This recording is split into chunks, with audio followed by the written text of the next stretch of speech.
In the prison where he was confined and acknowledged by him to be such when read before the court of Southampton, with the certificate under seal of the court convened at Jerusalem, Benjamin Turner of this county. In my childhood a circumstance occurred which made an indelible impression on my mind, and laid the groundwork of that enthusiasm which has terminated so fatally to many, both white and black, and for which I am about to atone at the gallows. It is here necessary to relate this circumstance. Trifling as it may seem, it was the commencement of that belief which has grown with time, and even now, sir, in this dungeon, helpless and forsaken as I am, I cannot divest myself of. Being at play with other children, when 3 or 4 years old, I was telling them something which my mother, overhearing, said had happened before I was born. I stuck to my story, however, and related some things which went, in her opinion, to confirm it. Others being called on were greatly astonished, knowing that these things had happened, and caused them to say in my hearing, I surely would be a prophet, as the Lord has shown me things that had happened before my birth. And my father and mother strengthened me in this my first impression, saying in my presence, I was intended for some great purpose, which they had always thought from certain marks on my head and breast, a parcel of excrescence which I believe are not at all uncommon, particularly among negroes, as I have seen several with the same. In this case he has either cut them off or they have nearly disappeared. My grandmother, who was very religious and to whom I was much attached, my master, who belonged to the church, and other religious persons who visited the house and whom I often saw at prayers, noticing the singularity of my manners, I suppose, and my uncommon intelligence for a child, marked I had too much sense to be raised as if I would never be of any service to anyone as a slave. To a mind like mine, restless, inquisitive, and observant of everything that was passing, it is easy to suppose that religion was the subject to which it would be directed. And although this subject principally occupied my thoughts, there was nothing that I saw or heard of to which my attention was not directed. The manner in which I learned to read and write not only had great influence on my own mind, as I acquired it with the most perfect ease, so much so that I have no recollection whatever of learning the alphabet. But to the astonishment of the family, one day when a book was shown me to keep me from crying, I began spelling the names of different objects. This was a source of wonder to all in the neighborhood, particularly the blacks, and this learning was constantly improved at all opportunities. When I got large enough to go to work, while employed, I was reflecting on many things that would present themselves to my imagination, and whenever an opportunity occurred of looking at a book when the school children were getting their lessons, I would find many things that the fertility of my own imagination had depicted to me before. All my time not devoted to my master's service was spent either in prayer or in making experiments in casting different things in molds made of earth, in attempting to make paper, gunpowder, and many other experiments that, although I could not perfect, yet convinced me of its practicability if I had the means. Footnote. When questioned as to the manner of manufacturing those different articles, he was found well informed on the subject. I was not addicted to stealing in my youth, nor have ever been. Yet such was the confidence of the negroes in the neighborhood, even at this early period in my life, in my superior judgment, that they would often carry me with them when they were going on any roguery to plan for them. Growing up among them, with this confidence in my superior judgment, and when this, in their opinions, was perfected by divine inspiration, from the circumstances already alluded to in my infancy, and which belief was afterwards zealously inculcated by the austerity of my life and manners, which became the subject of remark by white and black. Having soon discovered to be great, I must appear so, and therefore studiously avoided mixing in society, and wrapped myself in mystery, devoting my time to fasting and prayer. By this time, having arrived to man's estate, and hearing the Scriptures commented on at meetings, I was struck with that particular passage which says, Seek ye the kingdom of heaven, and all things shall be added unto you. I reflected much on this passage, and prayed daily for light on this subject. As I was praying one day at my plough, the Spirit spoke to me, saying, Seek ye the kingdom of heaven, and all things shall be added unto you. Question. What do you mean by the Spirit? Answer. The Spirit that spoke to the prophet in former days. And I was greatly astonished, and for 2 years prayed continually, whenever my duty would permit. And then again I had the same revelation which fully confirmed me in the impression that I was ordained for some great purpose in the hands of the Almighty. Several years rolled around, in which many events occurred to strengthen me in this my belief. At this time I reverted in my mind to the remarks made of me in my childhood, and the things that had been shown me. And as it had been said of me in my childhood by those by whom I had been taught to pray, both white and black, and in whom I had the greatest confidence that I had too much sense to be raised, and if I was, I would never be of use to anyone as a slave. Now finding I had arrived to man's estate, and I was a slave, and these revelations being made known to me, I began to direct my attention to this great object, to fulfill the purpose for which by this time I felt assured I was intended. Knowing the influence I had obtained over the minds of my fellow servants, not by the means of conjuring and such like tricks, for to them I always spoke of such things with contempt, but by the communion of the Spirit whose revelations I often communicated to them, and they believed and said my wisdom came from God. I now began to prepare them for my purpose by telling them something was about to happen that would terminate in fulfilling the great promise that had been made to me. About this time I was placed under an overseer from whom I ran away, and after remaining in the woods 30 days, I returned, to the astonishment of the Negroes on the plantation, who thought I had made my escape to some other part of the country, as my father had done before. But the reason of my return was that the Spirit appeared to me and said I had my wishes directed to the things of this world, and not to the kingdom of heaven, and that I should return to the service of my earthly master. For he who knoweth his master's will, and doeth it not, shall be beaten with many stripes, and thus I have chastened you. And the negroes found fault and murmured against me, saying that if they had my sense, they would not serve any master in the world. And about that time I had a vision. I saw white spirits and black spirits engaged in battle, and the sun was darkened. The thunder rolled in the heavens, and the blood flowed in the streams. And I heard a voice saying, Such is your luck, such you are called to see, and let it come rough or smooth, you must surely bear it. I now withdrew myself as much as my situation would permit from the intercourse of my fellow servants, for the avowed purpose of serving the Spirit more fully. And it appeared to me and reminded me of the things it had already shown me, and that it would then reveal to me the knowledge of the elements, the revolution of the planets, the operation of tides, and changes of the seasons. After this revelation in the year 1825, and the knowledge of the elements being made known to me, I sought more than ever to obtain true holiness before the great day of judgment should appear, and then I began to receive the true knowledge of faith.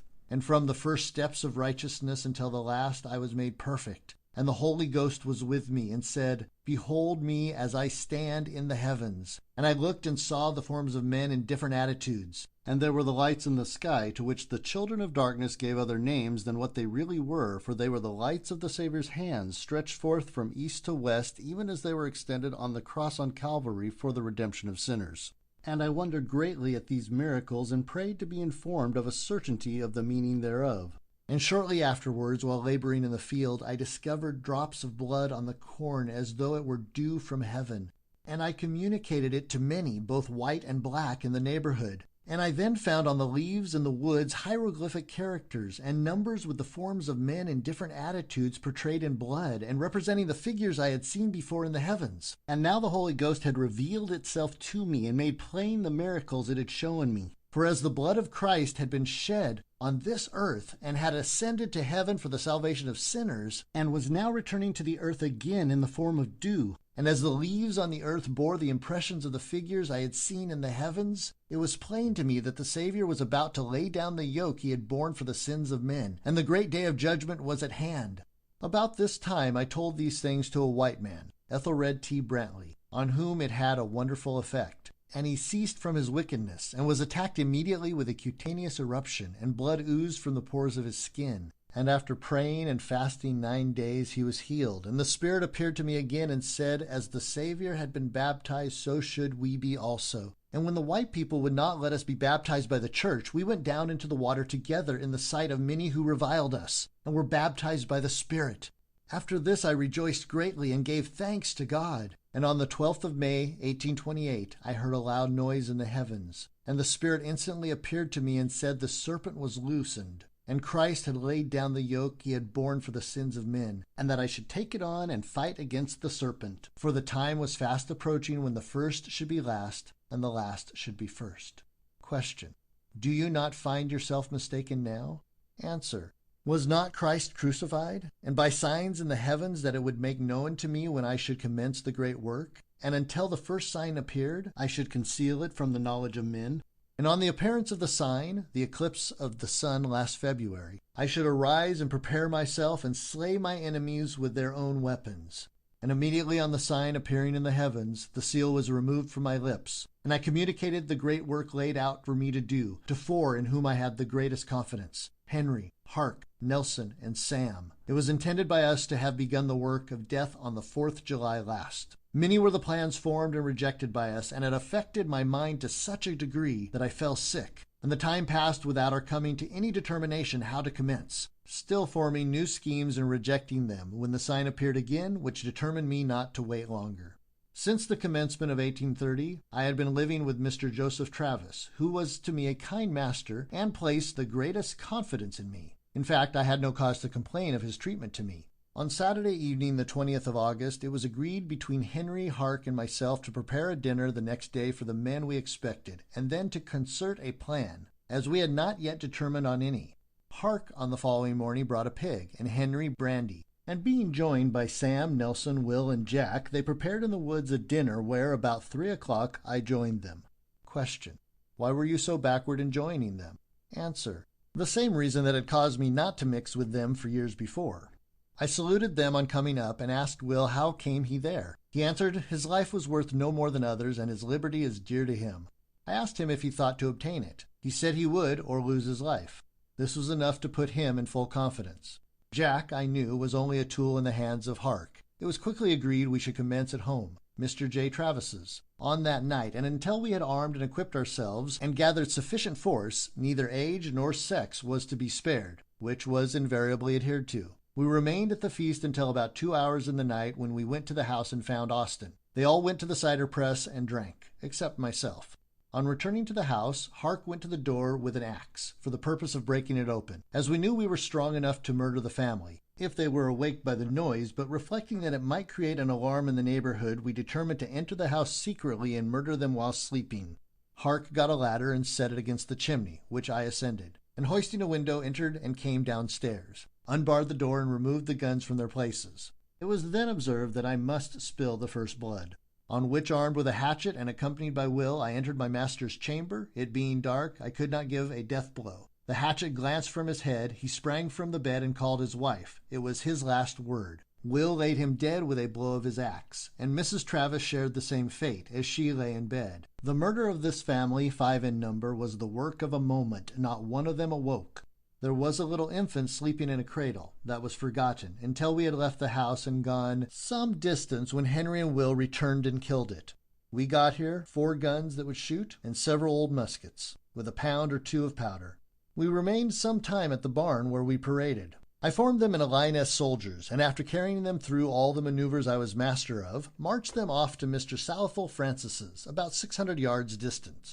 Sam and Will went to the door and knocked. Mr. Francis asked who was there. Sam replied that it was him, and he had a letter for him, on which he got up and came to the door. They immediately seized him, and dragging him out a little from the door, he was dispatched by repeated blows on the head. There was no other white person in the family. We started from there to Mrs. Reese's, maintaining the most perfect silence on our march, where, finding the door unlocked, we entered and murdered Mrs. Reese in her bed, while sleeping. Her son awoke, but it was only to sleep the sleep of death. He had only time to say, "Who is that?" and he was no more. From Mrs. Reese's we went to Mrs. Turner's, a mile distant, from which we reached about sunrise on Monday morning. Henry, Austin, and Sam went to the still, where, finding Mr. Peebles, Austin shot him, and the rest of us went to the house. As we approached, the family discovered us, then shut the door. Vain hope. Will, with one stroke of his axe, opened it, and we entered and found Mrs. Turner and Mrs. Newsom in the middle of a room, almost frightened to death. Will immediately killed Mrs. Turner with one blow of his axe. I took Mrs. Newsom by the hand, and with the sword I had when I was apprehended, I struck her several blows over the head, but not being able to kill her, as the sword was dull. Will, turning around and discovering it, dispatched her also.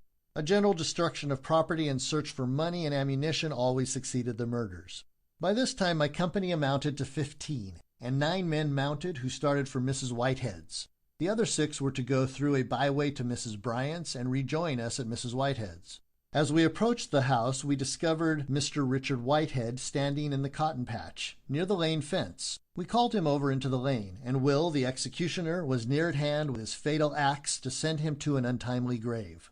As we pushed on to the house, I discovered someone run round the garden, and thinking it was someone of the White family, I pursued them. But finding it was a servant girl belonging to the house, I returned to commence the work of death. But they whom I left had not been idle. All the family were already murdered, but Mrs. Whitehead and her daughter Margaret. As I came round to the door, I saw Will pulling Mrs. Whitehead out of the house, and at the step he nearly severed her head from her body with his broad axe. Miss Margaret, when I discovered her, had concealed herself in the corner, formed by the projection of the cellar cap from the house. On my approach she fled, but was soon overtaken, and after repeated blows with the sword, I killed her by a blow on the head, with a fence rail. By this time, the 6 who had gone by Mr. Bryant's rejoined us, and informed me they had done the work of death assigned them. We again divided, part going to Mr. Richard Porter's, and from thence to Nathaniel Francis's, the others to Mr. Howell Harris's and Mr. T. Doyle's. On my reaching Mr. Porter's, he had escaped with his family. I understood there that the alarm had already spread, and I immediately returned to bring up those sent to Mr. Doyle's and Mr. Howell Harris's, the party I had left on to Mr. Francis's, having told them I would join them in that neighborhood. I met those sent to Mr. Doyle's and Mr. Harris's returning, having met Mr. Doyle on the road and killed him, and learning from some who joined them that Mr. Harris was from home. I immediately pursued the course taken by the party gone on before, but knowing they would complete the work of death and pillage at Mr. Francis's before I could get there. I went to Mr. Peter Edwards expecting to find them there, but they had been there also. I then went to Mr. John T. Barrows. They had been here and murdered him. I pursued on their track to Captain Newitt Harris's, where I found the greater part mounted and ready to start. The men, now amounting to about 40, shouted and hurrahed as I rode up. Some were in the yard loading their guns, others drinking. They said Captain Harris and his family had escaped. The property in the house they destroyed, robbing him of money and other valuables. I ordered them to mount and march instantly. This was about 9 or 10 o'clock Monday morning. I proceeded to Mr. Levi Waller's, 2 or 3 miles distant. I took my station in the rear, and it was my object to carry terror and devastation wherever we went. I placed 15 or 20 of the best armed and most to be relied on in front, who generally approached the houses as fast as their horses could run. This was for 2 purposes, to prevent their escape and strike terror to the inhabitants. On this account I never got to the houses, after leaving Mrs. Whitehead's, until the murders were committed, except in one case.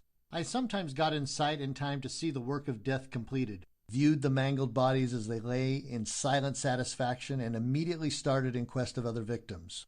Having murdered Mrs. Waller and 10 children, we started for Mr. William Williams's. Having killed him and 2 little boys that were there, while engaged in this, Mrs. Williams fled and got some distance from the house. But she was pursued, overtaken, and compelled to get up behind one of the company, who brought her back, and after showing her the mangled body of her lifeless husband, she was told to get down and lay by his side, where she was shot dead.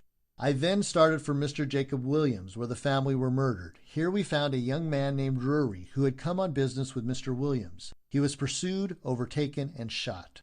Mrs. Vaughn was the next place we visited. And after murdering the family here, I determined on starting for Jerusalem. Our number amounted now to 50 or 60, all mounted and armed with guns, axes, swords, and clubs. On reaching Mr. James W. Parker's gate immediately on the road leading to Jerusalem, and about 3 miles distant, it was proposed to me to call there, but I objected, as I knew he was gone to Jerusalem, and my object was to reach there as soon as possible. But some of the men having relations at Mr. Parker's, it was agreed that they might call and get his people. I remained at the gate on the road with 7 or 8, the others going across the field to the house, about a half a mile off. After waiting some time for them, I became impatient and started to the house for them. And on our return we were met by a party of white men, who had pursued our blood-stained track, and who had fired on those at the gate, and dispersed them, which I knew nothing of, not having been at that time rejoined by any of them.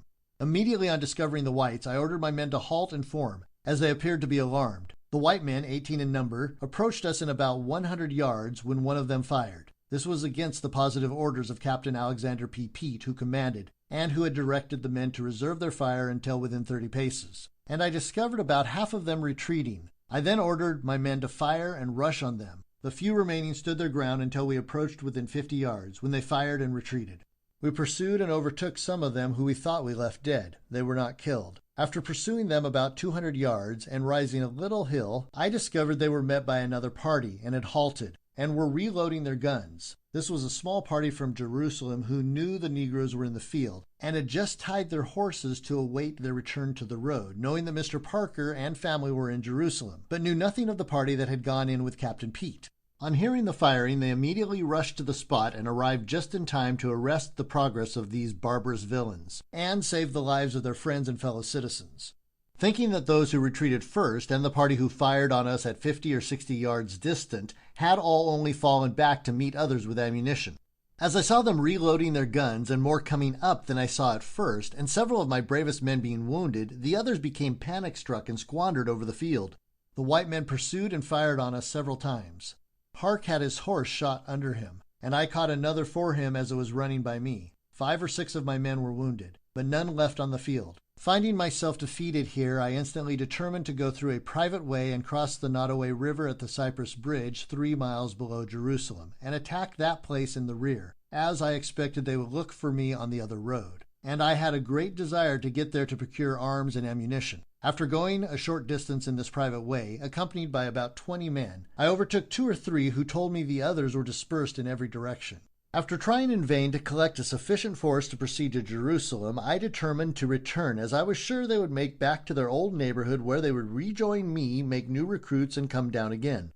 On my way back, I called at Mrs. Thomas's, Mrs. Spencer's, and several other places, the white families having fled. We found no more victims to gratify our thirst for blood. We stopped at Major Ridley's quarter for the night, and being joined by 4 of his men, with the recruits made since my defeat, we mustered now about 40 strong. After placing out sentinels, I laid down to sleep, but was quickly roused by a great racket. Starting up, I found some mounted and others in great confusion, one of the sentinels having given the alarm that we were about to be attacked.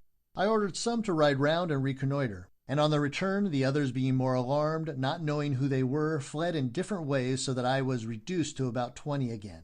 With this, I determined to attempt to recruit, and proceed on to Raleigh in the neighborhood I had left. Dr. Blunt's was the nearest house, which we reached just before day. On riding up the yard, Hark fired a gun. We expected Dr. Blunt and his family were at Major Ridley's, as I knew there was a company of men there. The gun was fired to ascertain if any of the family were at home. We were immediately fired upon and retreated, leaving several of my men. I do not know what became of them, as I never saw them afterwards.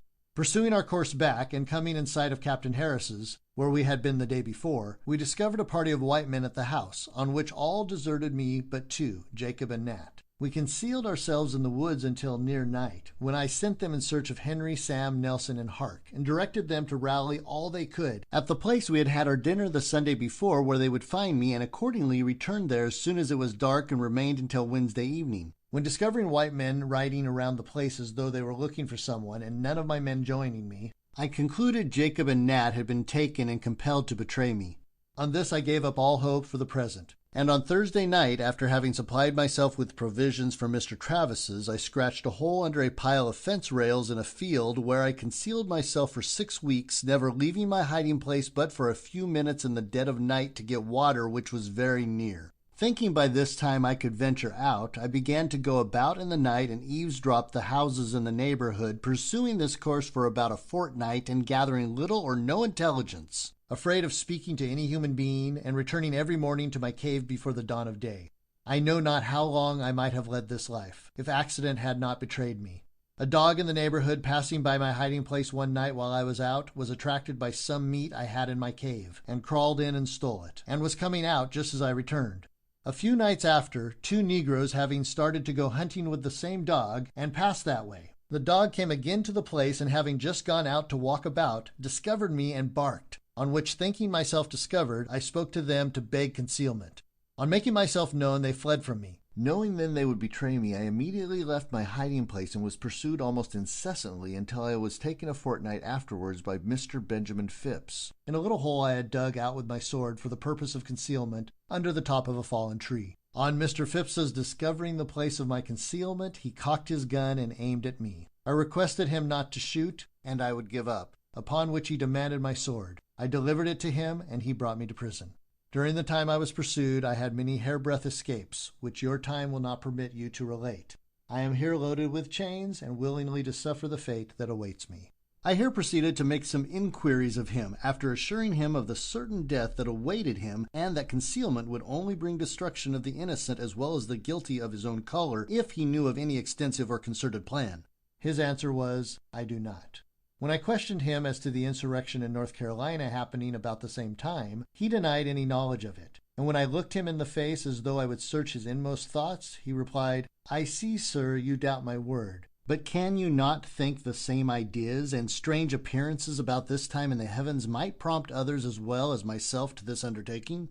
I now had much conversation with and asked him many questions, having forborne to do so previously, except in the cases noted in parenthesis, but during his statement. I had, unnoticed by him, taken notes as to some particular circumstances, and having the advantage of his statement before him, in writing, on the evening of the third day that I had been with him, I began a cross-examination and found his statement corroborated by every circumstance coming within my own knowledge or the confessions of others whom had either been killed or executed, and whom he had not seen or had any knowledge since 22nd of August last. He expressed himself fully satisfied as to the impracticability of his attempt. It has been said he was ignorant and cowardly, and that his object was to murder and rob for the purpose of obtaining money to make his escape. It is notorious that he was never known to have a dollar in his life, to swear an oath, or drink a drop of spirits. As to his ignorance, he certainly never had the advantages of education, but he can read and write. It was taught him by his parents, and for natural intelligence and quickness of apprehension, is surpassed by few men I have ever seen.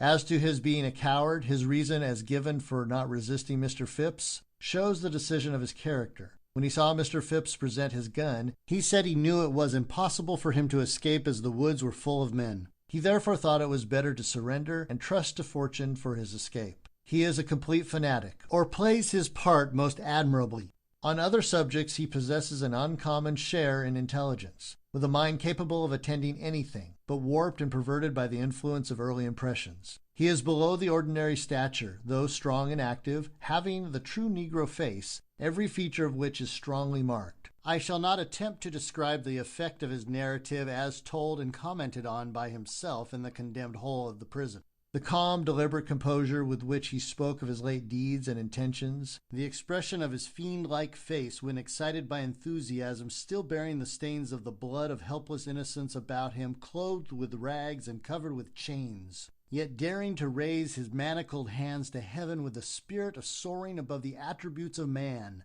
I looked on him, and my blood curdled in my veins.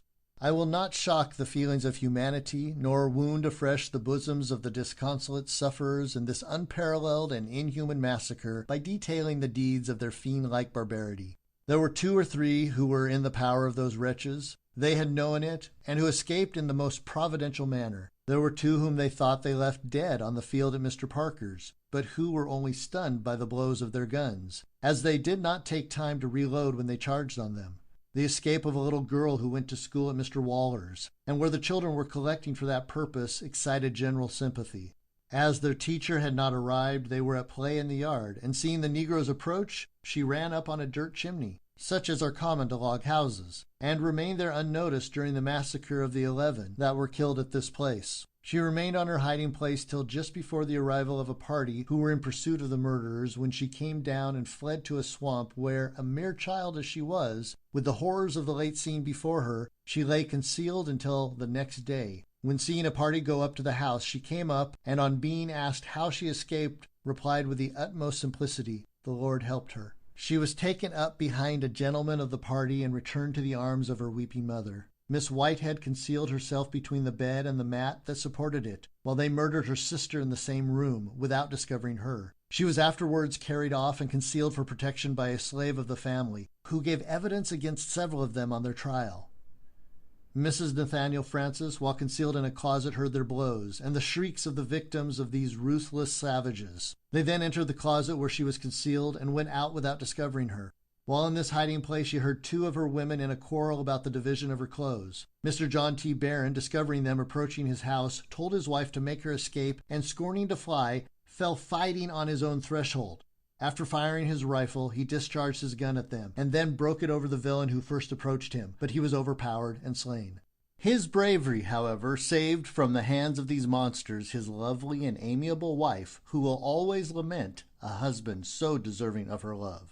As directed by him, she attempted to escape through the garden, when she was caught and held by one of her servant girls, but another coming to her rescue, she fled to the woods and concealed herself. Few indeed were those who escaped their work of death. But fortunate for society, the hand of retributive justice has overtaken them, and not one that was known to be concerned has escaped. The Commonwealth versus Nat Turner. Charged with making insurrection and plotting to take away the lives of divers free white persons and etc. on the 22nd of August, 1831. The court composed of, having met for the trial of Nat Turner, the prisoner was brought in and arraigned, and upon his arraignment pleaded not guilty, saying to his counsel that he did not feel so. On the part of the Commonwealth, Levi Waller was introduced, who, being sworn, deposed as follows, agreeably to Nat's own confession. Colonel Tresvant, footnote, the committing magistrate, was then introduced, who, being sworn, narrated Nat's confession to him as follows. His confession as given to Mr. Gray. The prisoner introduced no evidence, and the case was submitted without argument to the court, who, having found him guilty, Jeremiah Cobb, Esquire Chairman, pronounced the sentence of the court in the following words. Nat Turner, stand up. Have you anything to say why sentence of death should not be pronounced against you? Answer. I have not. I have made a full confession to Mr. Gray, and I have nothing more to say. Attend then to the sentence of the court. You have been arraigned and tried before this court, and convicted of one of the highest crimes in our criminal code. You have been convicted of plotting in cold blood the indiscriminate destruction of men, of helpless women, and of infant children. The evidence before us leaves not a shadow of doubt, but that your hands were often imbrued in the blood of the innocent, and your own confession tells us that they were stained with the blood of a master, in your own language, too indulgent. Could I stop here, your crime would be sufficiently aggravated. But the original contriver of a plan, deep and deadly, one that never can be effected, you managed so far to put it into execution, as to deprive us of many of our most valuable citizens. And this was done when they were asleep and defenseless, under circumstances shocking to humanity. And while upon this part of the subject, I cannot but call your attention to the poor, misguided wretches who have gone before you. They are not few in number. They were your bosom associates. And the blood of all cries aloud, and calls upon you as the author of their misfortune. Yes, you forced them unprepared from time to eternity. Borne down by this load of guilt, your only justification is that you were led away by fanaticism. If this be true, from my soul I pity you. And while you have my sympathies, I am nevertheless called upon to pass the sentence of the court. The time between this and your execution will necessarily be very short, and your only hope must be in another world. The judgment of the court is that you be taken hence to the jail from whence you came, thence to the place of execution, and on Friday next, between the hours of 10 a.m. and 2 p.m., be hung by the neck until you are dead. Dead, dead, and may the Lord have mercy upon your soul. A list of persons murdered in the insurrection on the 21st and 22nd of August, 1831. Joseph Travers and wife and 3 children.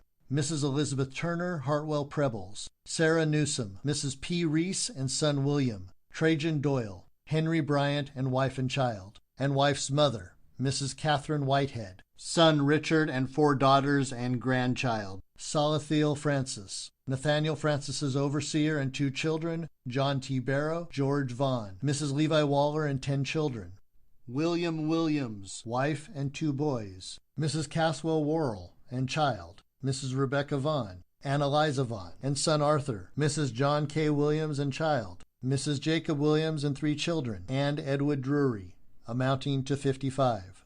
A list of Negroes brought before the court of Southampton with their owners' names and sentence. Daniel, Richard Porter, convicted. Moses, J.T. Barrow, convicted. Tom, Katie Whitehead, discharged. Jack and Andrew, Katie Whitehead, convicted and transported. Jacob, George H. Charlton, discharged without trial. Isaac, George H. Charlton, convicted and transported. Jack, Everett Bryant, discharged. Nathan, Benjamin Blunt's estate, convicted.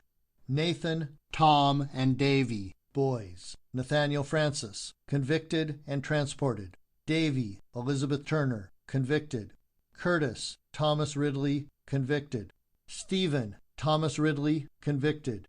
Hardy and Isham, Benjamin Edwards, convicted and transported. Sam, Nathaniel Francis, convicted. Hark, Joseph Travis's estate, convicted. Moses, a boy, Joseph Travis's estate, convicted and transported. Davy, Levi Waller, convicted. Nelson, Jacob Williams, convicted. Nat, Edmund Turner's estate, convicted. Jack, William Reese's estate, convicted. Dredd, Nathaniel Francis, convicted. Arnold, artist, free, discharged. Sam, J.W. Parker, acquitted. End of Chapter 2, recorded by Joel Kendrick. JoelKendrick.com, 2020. End of The Confessions of Nat Turner, the leader of the late insurrection in Southampton, Virginia.